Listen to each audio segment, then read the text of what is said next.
अजीत पवार जो है निकलने वाले हैं। थोड़ी सी हलचल यहाँ पर बड़ी है, आपको तस्वीरें हम दिखा रहे हैं। तस्वीर देखिए, इस वक्त आप यहाँ पर देख सकते हैं, इस वक्त की तस्वीर आप यहाँ पर देख सकते हैं। आपको बता दें अब गाड़ियां धीरे धीरे निकल रही हैं। हलचल यहाँ पर थोड़ी सी बड़ी थी कि शायद अजीत पवार जो है वो किसी भी वक्त यहाँ से निकल सकते हैं। अब से कुछ ही देर में यहाँ से निकलने वाले हैं। हलचल यहाँ पर बढ़ चुकी है। देखिए, और जानकारी ये भी मिली, आपको बताएं कि इलेक्शन कमीशन का जो है वो रुख कर सकते हैं, दावा कर सकते हैं सिंबल पर और पार्टी के नाम पर। यहाँ पर धीरे धीरे करके गाड़ियां जो है वो अंदर से सभी के निकल रही हैं और अब माना जा रहा है कि ज्यादा वक्त बचा नहीं है। बहुत जल्दी अजीत पवार भी यहाँ से निकलने वाले हैं और यहाँ से निकलकर सीधे अमेठी जाएंगे। छगन भुजबल वहाँ पहुंच चुके हैं, तमाम जो कार्यकर्ता हैं वो वहाँ पहुंच चुके हैं और बस थोड़ी देर का इंतजार है जब अजीत पवार यहाँ से रवाना होंगे।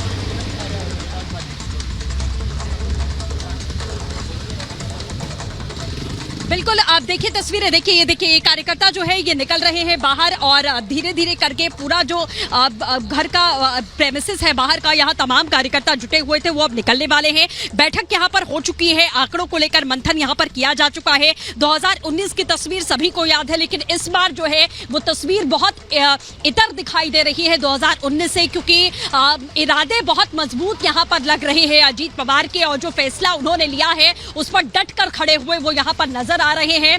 और जितने भी विधायकों का दावा इस वक्त अजीत पवार कर रहे हैं, माना जा रहा है कि मजबूती के साथ में जो दावा उन्होंने किया है जाहिर कुछ न कुछ।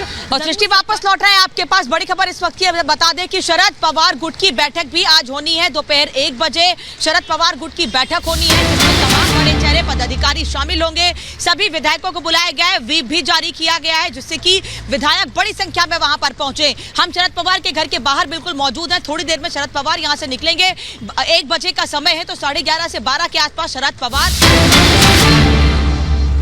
में मीटिंग है। ऑलरेडी अगर आप देखें तो बहुत जन यहाँ पे ऑलरेडी पहुंचे। 1 बजे की मीटिंग है और 4 घंटा है, तो अभी देखते जाओगे बहुत सारे पदाधिकारी यहाँ पे आएंगे और जो आंकड़े का खेल है वो शायद शाम को हम सबको पता बाकी विधायकों को वापस ला पाएंगे शरद पवार? हाँ, 60 साल का उनका अनुभव है। पवार साहब ने बहुत सारे अड़चनी देखी है और उनको मालूम है लोगों के मन में क्या है। तो अगर पवार साहब 1 मिनट क्या दिख नहीं रहा, क्या रिकॉर्ड हो रहा है? पवार साहब वो जो बोलते हैं वो करके दिखाते। रोहित जी क्या जो फैसला लिया है वो एनसीपी की विचारधारा के अगेंस्ट? रोहित जी किती आमदार येतील असं वाटतंय? मी एवढंच म्हणेल की तुम्ही इथेही थांबा आणि दुसरी बैठक मला माहित नाही कुठे, कारण का इथं एका चांगल्या विचाराने YB चव्हाण साहेबांचं नाव या वास्तूला दिलंय। दुसरी बैठक भुजबळ सिटीला असं आम्हाला कळतंय।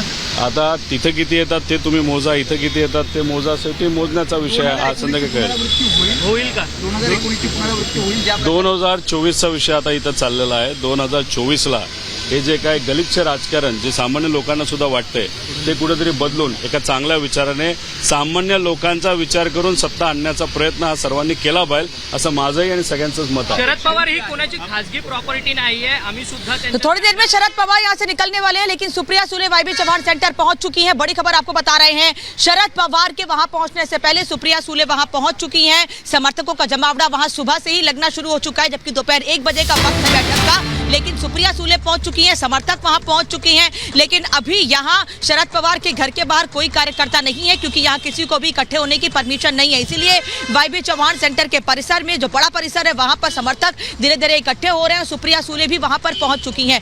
थोड़ी देर में और भी चेहरे यानी जितेंद्र आव्हाड, शरद पवार, रोहित पवार, जयंत पाटिल जैसे चेहरे भी वहां पर पहुंचेंगे और लगातार शरद पवार से मुलाकात करने का सिलसिला भी जारी है। कल दिन भर हमने देखा है कांग्रेस और उद्धव गुट की ओर से भी संजय राउत मिलने के लिए आए थे शरद पवार से, और इस दौरान कई महत्वपूर्ण बातें हुई थी। सबसे ज्यादा फोकस इस बात पर रहा था कि आखिर MVA के अस्तित्व को कैसे बचाया जाए।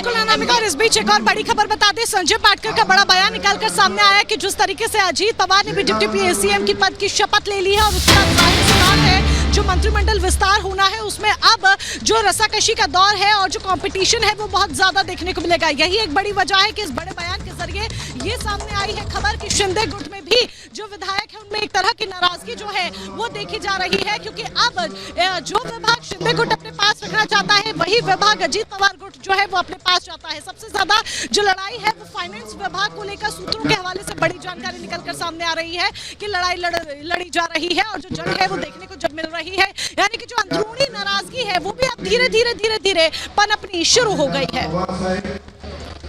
देखिए हमारे 172 की तो स्ट्रेंथ थी, लेकिन राजनीति में ऐसा होता है कि कोई अपना विरोधी गुट